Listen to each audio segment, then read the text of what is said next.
ನಮ್ಮ ಚಿಂತಾಮಣಿ ನ್ಯೂಸ್ ಕನ್ನಡಕ್ಕೆ ಸ್ವಾಗತ. ನಾನು ಎನ್ ಮಸ್ತಾನ್ ವಲಿ.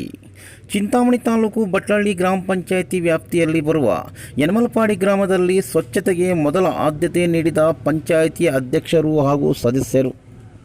ಇತ್ತೀಚೆಗೆ ಅಧ್ಯಕ್ಷ ಉಪಾಧ್ಯಕ್ಷ ಸ್ಥಾನ ಚುನಾವಣೆ ಆದ ನಂತರ ಬಟ್ಲಳ್ಳಿ ಗ್ರಾಮ ಪಂಚಾಯಿತಿ ಅಧ್ಯಕ್ಷರಾದ ವೈಎಸ್ ಮಂಜುಳಾ ಶ್ರೀರಾಮ್, ಸದಸ್ಯರಾದ ಎಂಆರ್ ಮಂಜುನಾಥ್, ವೈಎಸ್ ವೆಂಕಟರಮಣ, ಜಿಟಿ ಕೃಷ್ಣಾರೆಡ್ಡಿ, ದಿಲ್ಶಾದ್ ಮತ್ತು ರೆಡ್ಡಮ್ಮರವರು ಯನಮಲಪಾಡಿ ಗ್ರಾಮದ ಬಸ್ ನಿಲ್ದಾಣ ಹಾಗೂ ಚರಂಡಿಗಳಲ್ಲಿ ಹೂಳು ತೆಗೆದು ಶುಚಿತ್ವ ಕಾಪಾಡಲು ಮುಂದಾಗಿರುವುದು ಗ್ರಾಮದ ಸಾರ್ವಜನಿಕರಿಂದ ಪ್ರಶಂಸೆಗೆ ಪಾತ್ರರಾಗಿದ್ದಾರೆ. ಯನಮಲಪಾಡಿ ಗ್ರಾಮದಲ್ಲಿ ಚರಂಡಿಗಳಲ್ಲಿ ಹೂಳು ಮುಚ್ಚಿ ನೀರು ಹರಿಯದೆ ಕೆಟ್ಟ ವಾಸನೆ ಬರುತ್ತಿತ್ತು.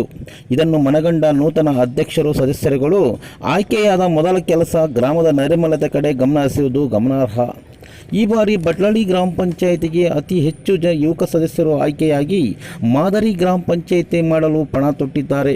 ಹಳ್ಳಿಗಳಲ್ಲಿ ನೈರ್ಮಲ್ಯತೆ ಕೊರತೆ ಇರುವುದರಿಂದ ಪ್ರತಿ ಹಳ್ಳಿಯಲ್ಲೂ ಗ್ರಾಮ ನೈರ್ಮಲ್ಯತೆಗೆ ಒತ್ತು ನೀಡಿ ರೋಗ ರುಜಿನಗಳಿಂದ ಸಾರ್ವಜನಿಕರನ್ನು ಕಾಪಾಡಲಿ ಎಂದು ನಮ್ಮ ಚಿಂತಾಮಣಿ ನ್ಯೂಸ್ ಕನ್ನಡ ಬಯಸುತ್ತದೆ.